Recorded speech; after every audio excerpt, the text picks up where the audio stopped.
Inside America's new $35,000 Kamikaze drone, the LUCAS weapon that demolished Iranian air defense systems. Welcome to the Global Intel Network. For more deep dive, please subscribe and stay connected. Like and share your thoughts below. Just days ago, the United States quietly activated something historic. For the first time in American military history, a dedicated Kamikaze drone unit is now officially combat-ready. It's called Task Force Scorpion Strike, and it operates under U.S. Central Command. Its mission? To deploy large numbers of low-cost one-way attack drones based on Iran's own Shahed 136. Yes, the U.S. studied the drone Iran popularized across the Middle East and Ukraine and built its own version. The American system is called LUCAS, short for Low-Cost Uncrewed Combat Attack System. And at around $35,000 per drone, it may be one of the cheapest strike weapons in the U.S. arsenal.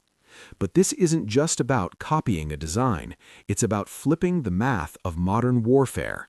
For decades, the U.S. relied on exquisite platforms, stealth bombers, fifth-generation fighters, million-dollar cruise missiles. But recent conflicts revealed a brutal reality. Shooting down a $35,000 drone with a $1 million interceptor is a losing exchange. LUCAS changes that equation. Built by Spectre Works, the drone is roughly 3 meters long, carries a 40 to 50-pound warhead, and can fly hundreds of miles. It can be launched from catapults, rocket rails, trucks, or even ships. In fact, one of the biggest milestones came when a LUCAS drone launched from the deck of the USS Santa Barbara, proving that even smaller warships can now project long-range strike power without firing a $1 million cruise missile. LUCAS doesn't need to be stealthy. It doesn't need to be perfect. It just needs to exist in large numbers. Because the real power of LUCAS isn't the explosion at the end, it's the saturation along the way. Imagine 50 launched at once. Enemy radar lights up. Surface-to-air missiles launch. Interceptors worth hundreds of thousands, sometimes millions, are expended. Even if most LUCAS drones are shot down, they've already done their job. They've cleared the way. This concept mirrors decoy systems like the ADM-160 MALD, which mimic aircraft radar signatures to confuse defenses. But LUCAS adds something more dangerous, the real warhead. Shoot it down or risk losing your radar battery. That's the dilemma. And all of this is happening alongside something even larger. The world's most advanced aircraft carrier, the USS Gerald R. Ford, has repositioned toward the eastern Mediterranean. At 100,000 tons and capable of carrying more than 75 aircraft, it generates 25% more sorties per day than older carriers. That's sustained air power within operational distance of Iran. At the same time, stealth fighters are moving. 12 F-35 Lightning II jets, capable of penetrating contested airspace and sharing targeting data across an entire strike network. 6 F-15E Strike Eagles, heavy payload carriers, capable of delivering over 23,000 pounds of ordnance. 17 F-22 Raptor fighters, among the most dominant air superiority platforms ever built, reportedly deployed to secure the skies. And F-16 Falcon fighter aircraft, reinforcing Diego Garcia, protecting a key strategic base thousands of miles away. Individually, these moves might be explained as routine.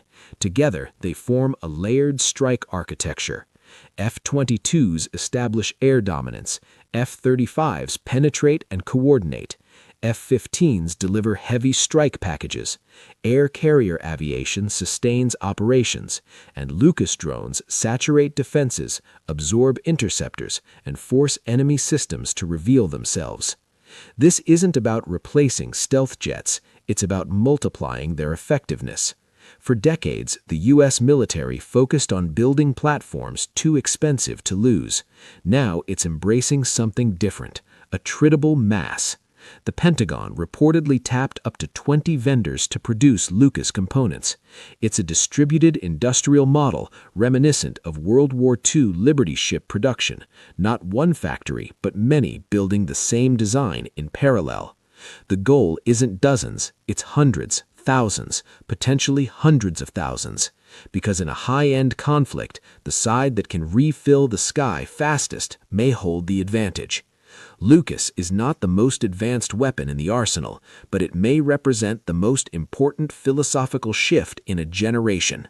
It signals that the United States has learned from its adversaries, that cheap doesn't mean weak, that quantity can create its own form of quality, and that in the next major conflict, the decisive factor may not be who has the most sophisticated jet, but who can afford to lose more drones. Right now, the chessboard is being arranged. Whether these assets are meant purely for deterrence or preparation depends on decisions made far above the battlefield. But one thing is clear: the era of the expendable swarm has officially begun. For more in-depth defense analysis, hit that subscribe button, like, share, and leave your opinions in the comments section.